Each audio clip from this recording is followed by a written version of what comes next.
تازہ ترین اسرائیل کا تہران پر حملے کا اعلان۔ مشرق وسطی جنگ کے دہانے پر اسرائیل اور ایران کے درمیان کشیدگی خطرناک حد تک بڑھ چکی ہے۔ اسرائیلی وزیر اعظم بنیامین نیتن یاہو نے ایک جرات مندانہ اعلان کرتے ہوئے کہا ہے کہ اسرائیل آج رات تہران پر ایک بڑا حملہ کرنے کا ارادہ رکھتا ہے۔ اس بیان نے مشرق وسطی میں ایک نئے تنازع کے خدشات کو جنم دے دیا ہے۔ نیتن یاہو نے کیا کہا؟ جیو نیوز اردو کی رپورٹ کے مطابق نیتن یاہو نے خبردار کیا کہ جلد ہی ہوگا اسرائیلی طیارے تہران کی فضاؤں میں داخل ہوں گے۔ انہوں نے ایران کو تاریخی اور سخت ردعمل کی دھمکی دی ہے، جو حالیہ برسوں میں اسرائیل کی جانب سے دیا جانے والا سب سے سخت عوامی بیان ہے۔ یہ صورتحال کیوں پیدا ہوئی؟ کشیدگی کی اہم وجوہات درج ذیل ہیں۔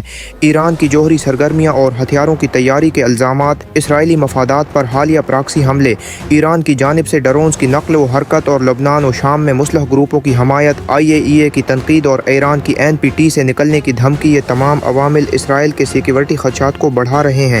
اسرائیل کی منصوبہ بندی کیا ہے؟ اگرچہ مکمل تفصیلات ظاہر نہیں کی گئیں، مگر نیتن یاہو نے اشارہ دیا کہ اسرائیل تہران کے فوجی انفراسٹرکچر پر فضائی حملے، جوہری تحقیقاتی مراکز پر ہدفی حملے، پیشگی اور بڑے پیمانے پر ردعمل کی تیاری کر رہا ہے۔ عالمی ردعمل اور ممکنہ نتائج: یہ صورتحال صرف خطے تک محدود نہیں بلکہ عالمی سطح پر بھی اس کے اثرات مرتب ہو سکتے ہیں۔ ایران، اسرائیل، لبنان، شام اور عراق میں جنگ کے امکانات، عالمی تیل منڈی میں شدید عدم استحکام، پھر جوہری مذاکرات کے مکمل خاتمے کا خطرہ، عام شہریوں کی جانوں کو خطرہ اور بڑے پیمانے پر ہجرت۔ عالمی رہنما دونوں ممالک سے تحمل اور بات چیت کا مطالبہ کر رہے ہیں تاکہ صورتحال قابو میں رہے۔ بحران کا خلاصہ: کون اسرائیل بمقابلہ ایران؟ کیا تہران پر فضائی حملے کی دھمکی؟ کب؟ ممکنہ طور پر آج رات۔ کیوں؟ جوہری پیش رفت، علاقائی بدامنی کیسے؟ فضائی حملوں اور میزائل حملوں کے ذریعے کے کاسری کا دو پاندوس۔ اختتامیہ: تہران پر اسرائیلی حملے کی دھمکی مشرق وسطی کی سیاست میں ایک نازک موڑ کی نشاندہی کرتی ہے۔ نیتن یاہو کا بیان صرف انتباہ نہیں بلکہ ممکنہ جنگ کا اشارہ ہے۔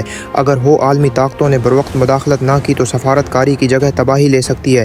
دنیا بھر کی نظریں اس صورتحال پر لگی ہوئی ہیں۔ ایک چھوٹی سی غلطی بڑے سانحے کا باعث بن سکتی ہے۔ اب وقت ہے کہ بات چیت کو ترجیح دی جائے، نہ کہ جنگ کو۔